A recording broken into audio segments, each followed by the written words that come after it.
Yeah, that's always the thing. But you gotta understand, a lot of the people that you see or talk to now, and like being honest, in like a year or two, probably never talk to a lot of them people ever again. It's just the realization of being an adult, grown up. You always have some friends from there, but there were a lot of people that you talk to during a while school.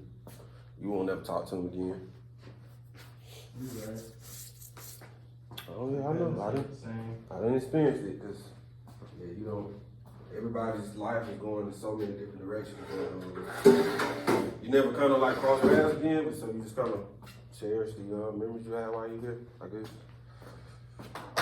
All right. So the last unit in the class that we're gonna talk about is e-commerce. All right, basically just talking about how websites are used to sell stuff online, whether they be buying it or selling it. All right, so the standards for this unit.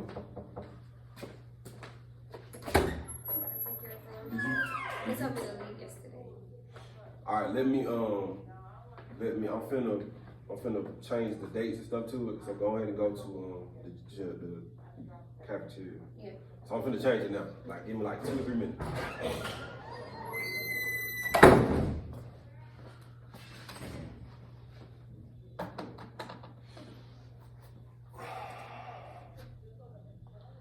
All right, so the standards for this unit. All right, so develop and work in e-commerce vocabulary, including e-business, mobile commerce, branding, market space, business model, secure payment options. 7.2, explain the importance of branding and establishing the color palette for an e-business to create online presence. 7.3, explain the importance of using web design principles to meet customer expectations. 7.4, explain the benefits of configuring a site to mobile standards currently used further. Use further the accessibility of an e-business. And then last 7.5, demonstrate understanding of security issues associated with the internet, including but not limited to bagging up files, cloud storage, e-commerce and collecting customer information, vendor tracking devices, hacking, and data security on a website. All right, so those are the standards for that. Let me do this right quick. All right, so how is this relevant? It says that this standard is highly relevant to the evolving landscape of e-commerce and online business, reflecting the essential knowledge and skills required for professionals in the digital marketplace. All right, in today's digital economy, the ability to create secure and user-friendly interfaces for conducting business online is paramount. All right, making these standards crucial for aspiring web developers and digital entrepreneurs. So all of these kind of standards kind of revolve around making it easier for people to start buying and selling stuff online, or learning how to buy and sell stuff online. Change this right quick. 16, 7:30.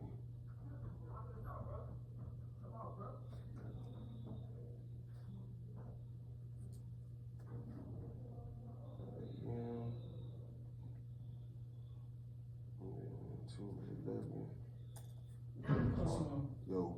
They said first, second, third testing starts at 1. So 7 period, yes. When is the first, second, third, and fourth one? So you talking about for the seniors? Yeah. That was yesterday. So if you got a test that you need to take, you might need to go to the library. Not the library, the cafeteria. And you need to take it yesterday. Yeah.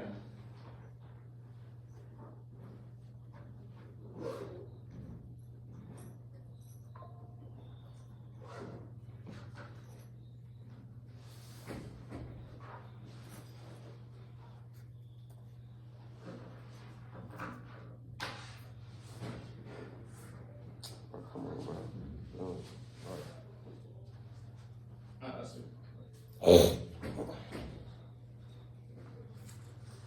Should I cut? All right. Have a good weekend. You too. Alright, so basically these standards kind of talk about helping students learn how to create and sell, not create, but buy or sell things online. Our learning targets: create that glossary or learn those vocabulary words, define e-business and provide examples. Should be able to just describe the concept of mobile commerce and its impact, explain the importance of branding and its role in creating an online presence, define market space and its relevance to e-commerce, differentiate between business to business, B2B, and business to consumer, B2C, models, discuss the importance of security measures in e-commerce transactions, and lastly, explore different payment options available in e-commerce. All right, since the question, what are some challenges and issues businesses encounter when developing a business website? What branding concepts must you consider when deciding on a brand? And lastly, we should be able to explain those e-commerce concepts. I think that's it for that, yeah. All right.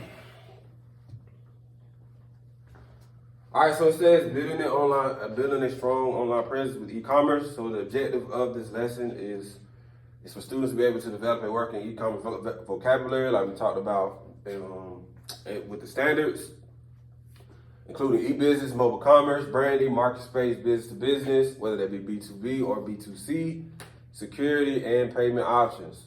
All right, they will also explain the importance of branding, establishing a color palette for e-business, and using web design principles to meet customer expectations.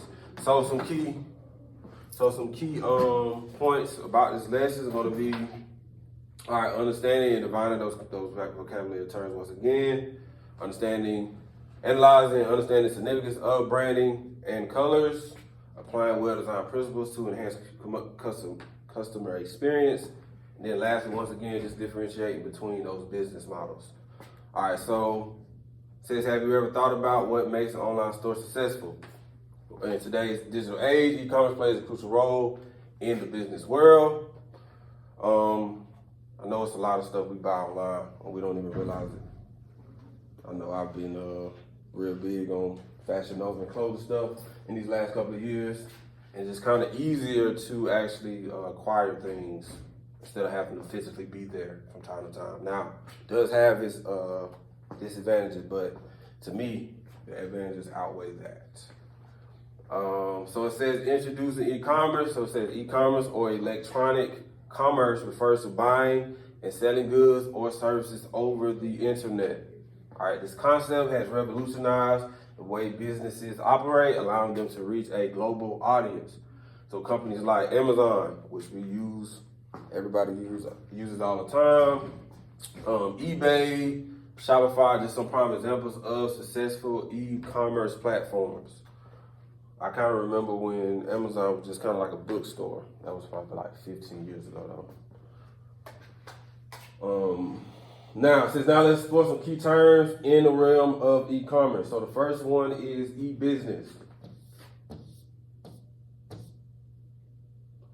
Our e-business is the use of internet technologies to improve business processes. Okay, so I got this short video I'm gonna show you guys 1 minute, 49 seconds. So it kind of just basically explaining the difference between the e-commerce and an e-business. All right, what's some of those similarities and differences between the two?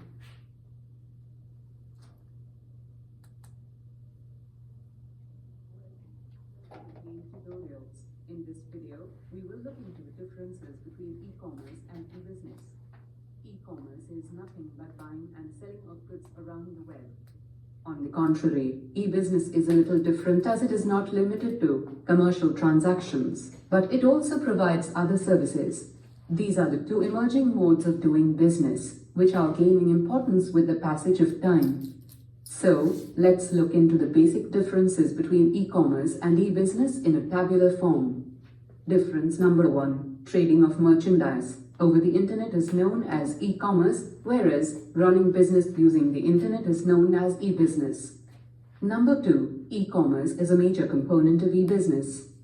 Number 3, e-commerce is limited to monetary transactions, whereas e-business is not limited to monetary transactions.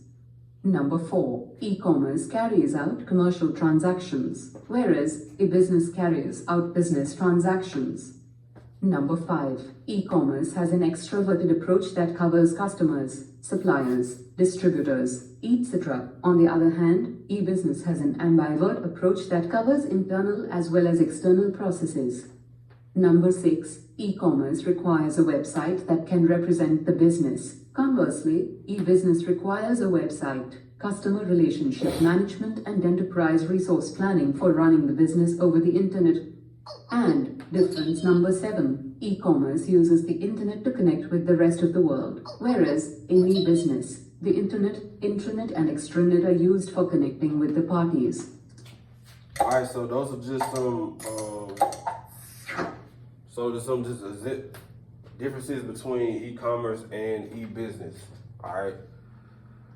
Now, mobile commerce, buying and selling through mobile devices like smartphones or tablets. Alright, we do this every day. Alright, so that's just kind of called mobile commerce. Branding, establishing a distinct image and message for a company.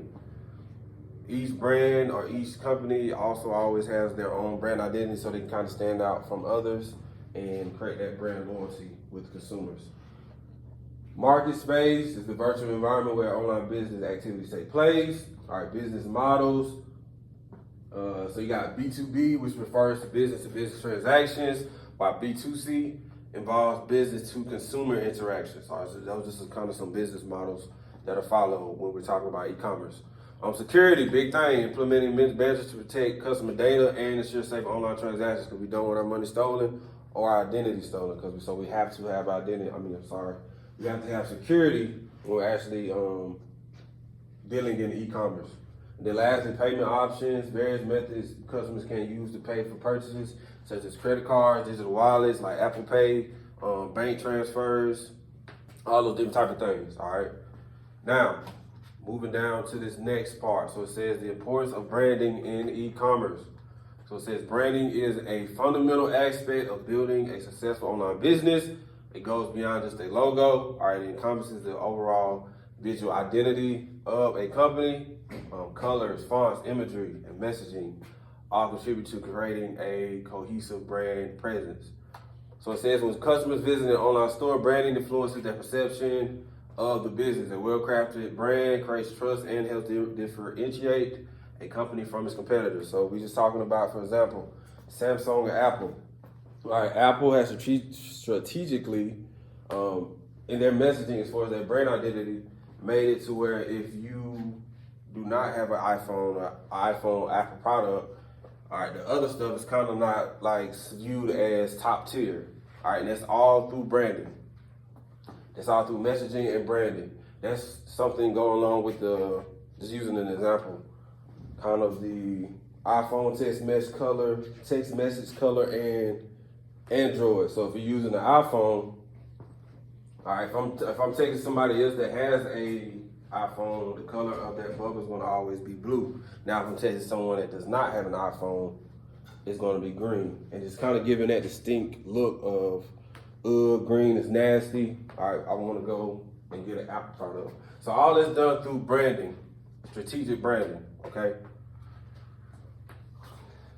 March this video. Not going to watch all of it, but it's not that long. Coke is just soda. All right, now just talking about branding. Just acetaminophen. And Levi's are just jeans. Yet consumers go out of their way to select these specific brands over others. An economist would say, how is this possible that a rational consumer would be willing to pay more for exactly the same thing? We love to think about ourselves as rational. That's not how it works. A very famous study done by colleagues at Duke University had flashed either the Apple logo or the IBM logo to two randomized groups of participants. The study found that after being subliminally exposed to the Apple logo, compared to when you've been exposed to the IBM logo, participants performed better on creative tasks. And the argument is that Apple has been telling you this story over and over again, that Apple is the brand for hip, cool, fun, creative people. This is the true power of brands. They can influence our behavior in ways that extend way beyond the point of sale. So, to what degree can the influence of brands wreak havoc on our ability to make rational spending decisions? This is Your Brain on Money. This is Americus Reed. He studies identity and marketing at the University of Pennsylvania. When I make choices about different brands, I'm choosing to create an identity. When I put that shirt on, when I put those shoes on, those jeans, that hat, someone is going to form an impression about what I'm about. So if I'm choosing Nike over Under Armour, I'm choosing a kind of different way to express affiliation with sport. The Nike thing is about performance. The Under Armour thing is about the underdog. I have to choose which of these different conceptual pathways is most consistent with where I am in my life. And once a consumer makes that choice, their relationship with a brand can deepen to the point where they identify with the brand like family. And once you identify with a brand, it can shape the way you behave. And it's really interesting because they will also, if someone talks bad about that product, brand, or service, they will be the first to go out and defend. Why? Because an attack on the brand is an attack on themselves. Michael Platt is a professor of neuroscience, marketing, and psychology whose research demonstrates how our perception of brands influences our decisions. There's an idea in marketing, which is that we relate to brands in the same way we relate to people. It's like, I love this brand, or I hate this brand. Of course, what people say, right, can often be different from what's really going on in their heads. So we thought, well, why don't we just ask the brain directly? Michael and his team observed the brains of iPhone users and Samsung Galaxy users with an MRI machine, while they heard good, bad, and neutral news about Apple and Samsung. Apple customers showed a brain empathy response toward Apple. It was exactly what you'd see in the way you would respond to somebody in your own family. Strangely, Samsung users didn't have any positive or negative responses when good or bad news was released about their brand. The only evidence that Samsung users showed was reverse empathy for Apple news, meaning if the Apple headline was negative, their brain reflected a positive response.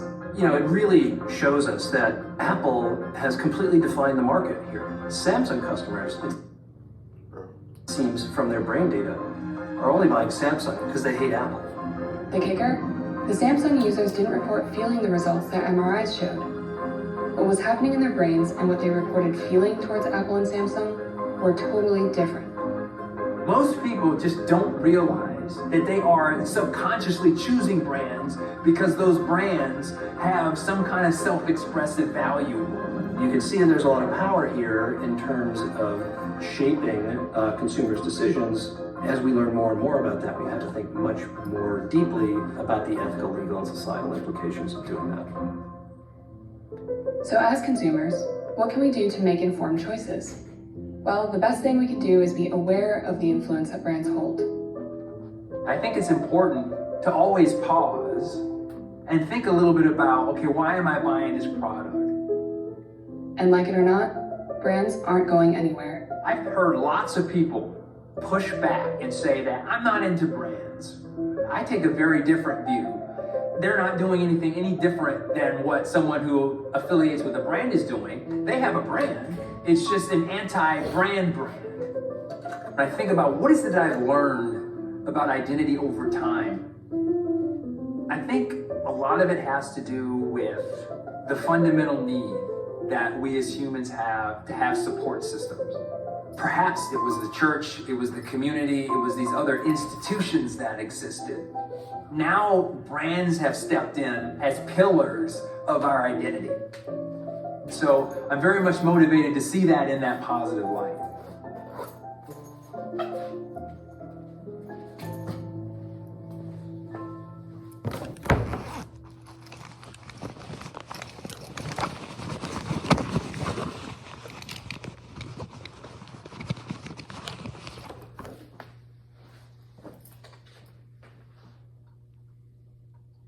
All right, so it says let's put out your knowledge into practice by examining branding elements in well-known online stores.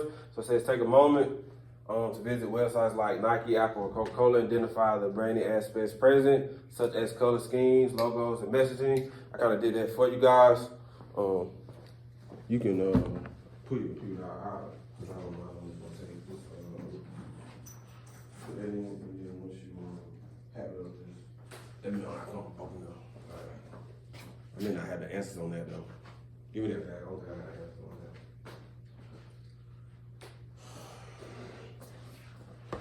that. All right. But shit, this is not much longer. All right, so it says understanding branding aspects of prominent companies. So it says companies like Nike, Apple, and Coca-Cola are known for their distinct branding aspects, just like they kind of talked about in that video. All right, Nike incorporates bold, dynamic color schemes like black and orange and features a recognizable swoosh logo. All right, the messaging often focuses on empowerment and athleticism. I think we can all agree with that. All right, Apple, on the other hand, opts for minimalist design with a sleek silver logo, usually accompanied by the slogan "Think Different." And then lastly, Coca-Cola utilizes the iconic red and white color scheme along with its timeless cursive logo, emphasizing joy and togetherness in its messaging strategies. All right, these branding elements play a crucial role in how consumers perceive and connect with these known companies, okay? So it says, by understanding the intricacies of e-commerce, branding, and business models, you are one step closer to mastering the world of online entrepreneurship. All right, so what we're gonna do with this, so it says create a basic color palette for your e-business. All right, so it says the objective of this says student will be able to develop a working e-commerce vocabulary, which we've done. Include those terms that we talked about earlier. Our security payment, obviously, they will also explain the importance of branding, establishing the color palette for the e-business, and using web design principles to meet customer expectations. All right, so it says in this activity, you're going to create an imaginary e-business and foster a brand identity for it. All right, so it says for this activity, use the website to understand the psychology of color. So this is a website that actually kind of tells you the different type of thinking when it comes to different types of color. For instance, red is positive, and some negatives of red. You got positive of like turquoise, blue, black, brown, purple, yellow, green, magenta. You also have some negatives of that as well. All right, so I'm just gonna kind of read. So it says there's no sources of business benefits to understanding the psychology of colors when it comes to branding and marketing. Look no further than the marketing colors of the world's top brands to see how powerful color psychology can be. So what are the psychological associations of most commonly used colors in branding and marketing? So as you can kind of see on this little color wheel, how kind of you got these different logos that are different colors, just kind of try to portray different things or try to get a certain feeling from the consumer. All right, that we're unconsciously kind of gravitating towards.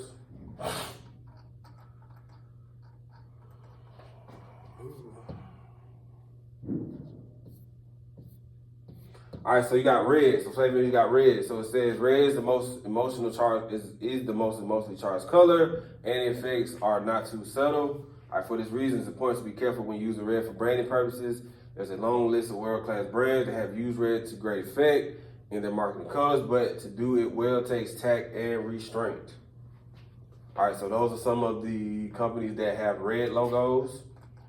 I was just going back up. So it has some positive association with it and the negative. All right, so next one, orange, same thing. Some of those brands that we kind of familiar with. Yellow, green, all right, turquoise, all those colors that we were talking about at the top. So there's positives and negatives associated to each one of those colors when it comes to branding and marketing, okay? So what you're gonna do is you're gonna define what brand identity means. Are you gonna list emotions and values you want to convey to your consumers? And also brainstorm some keywords that represent your brand, okay? That's number one. Number two, I'm gonna select the color scheme. All right, so I'm gonna research color theory, or we're just gonna use that website that I actually put in the directions to actually find the colors that we want to kind of make our brand, your brand, stand out. So it says choose 3 to 5 base colors that fit your brand's image. Then consider the psychology of the colors in marketing. And like I said, you can do that by using that website that I was just on. All right. Number 3, it says apply colors to palette. It says experiment with different shades and tones of chosen colors. And you also want to ensure the colors are visually appealing and consistent to the consumer's eye. So you can kind of get that by having someone else look at it and kind of get their perspective on that. Number 4, create a customer persona. It says describe a fictional customer who aligns with your brand. All right, discuss how the color palette appeals to this persona. All right, number 5, I want to reflect on my choices. So it says write a short paragraph explaining why you select these specific colors. And I want to reflect on how these colors represent your brand identity. And then lastly, all right, peer discussion. It says share your color palette and customer persona with peers. I want to discuss some of those advantages and challenges of different color schemes. And then lastly, I want to compare how B2B, my business to business, and business to consumer models align with different color choices. All right. And once I'm finished with that, I want to turn that into the Dropbox. So that's the basics of e-commerce and how kind of it works. And kind of just going back to the stuff we was talking about. I gotta remember that e-commerce is that it's an act of buying and selling goods or services online. I remember e-business is how I actually improve the technologies that are going on within my business. It's different from e-commerce. All right, mobile commerce is just kind of how I actually buy stuff online. Branding is how I establish a distinct image that differs from other companies so my company can stand out to consumers. Market space is just kind of that environment where I'm actually buying stuff online or selling stuff online. Business model, B2B, which we talked about earlier, is business to business transactions. B2C involves business to consumer interactions. Second to last, I always want to have security when I'm actually buying online because I don't want my identity or my money taken. All right, that kind of defeats the purpose of e-commerce. Then last is just kind of discussing those different ways that you can actually pay for stuff online, okay? And that is it. All right.